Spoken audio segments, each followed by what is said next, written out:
দিনাজপুরে বিজিবির Phulbari battalion ২৯ BGB এর সার্বিক ব্যবস্থাপনায় যুব উন্নয়ন প্রশিক্ষণ কেন্দ্রে সীমান্তবর্তী এলাকার ১৫ জন বেকার যুবককে তাদের দক্ষতা উন্নয়ন ও আত্মকর্মসংস্থানের লক্ষ্যে বেসিক ইলেকট্রিক্যাল হাউস ওয়্যারিং প্রশিক্ষণ প্রদান, সনদপত্র বিতরণ, প্রয়োজনীয় ইলেকট্রিক টুলস উপহার দেয়া হয়েছে।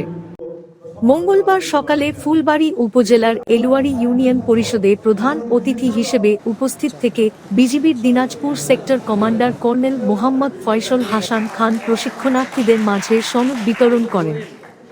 এ সময় আরও উপস্থিত ছিলেন ২৯ বিজিবির অধিনায়ক lieutenant colonel Mohammad Arifuzzaman, police super Zedan Al Musa, Phulbari ব্যাটালিয়নের ভারপ্রাপ্ত কোয়ার্টার মাস্টার সহকারী পরিচালক মিজানুর রহমান, ফুলবাড়ী উপজেলা নির্বাহী officer Ahmed Hasan, UP chairman সহ স্থানীয় গণ্যমান্য ব্যক্তিবর্গ।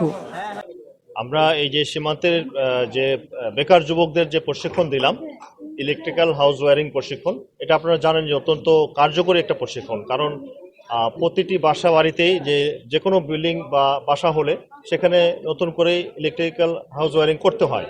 তো এই বেকার যুবকরা ওনারা এই প্রশিক্ষণ গ্রহণ করার পরে ওনারা কিন্তু নিজেরাই বিভিন্ন দোকানে কাজ করে, যে ইলেকট্রিক্যাল দোকানে কাজ করবে বা বাসা বাড়িতে কারো কোনো প্রয়োজন হলে তারা কিন্তু সক্রিয়ভাবে বা স্ব উদ্যোগেই সেই বাড়ির কাজগুলো করতে পারবেন। এবং আমাদের যে বেসিক্যালি আমরা সরকারের নির্দেশনা মোতাবেকই, আমাদের বিজিবি সদর দপ্তরের নির্দেশনা মোতাবেক এই প্রান্তিক জনগণের জন্য, বেকার যুবকদের জন্য প্রশিক্ষণগুলো করছি।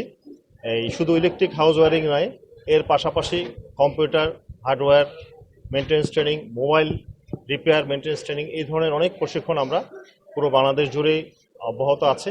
এবং এর মাধ্যমে এই বেকার এবং বিশেষত সীমান্তের বেকার যুবকদের প্রশিক্ষণ করে তাদেরকে আমরা সমাজে সম্পৃক্ত করার চেষ্টা করছি, যাতে এই সীমান্তে যে অপরাধগুলো আছে, চোরাচালান, মাদক, এগুলো কমে আসে এবং আমাদের নিয়ন্ত্রণে চলে আসে। এর সাথে আমাদের প্রশাসন আমাদেরকে সহযোগিতা করছে, পুলিশ সহযোগিতা করছে এবং লোকাল যারা আছেন তারাও সহযোগিতা করছেন। এবং আমার মনে হয় সবার সহযোগিতায় আমরা এই কাজে আরও সফল হব।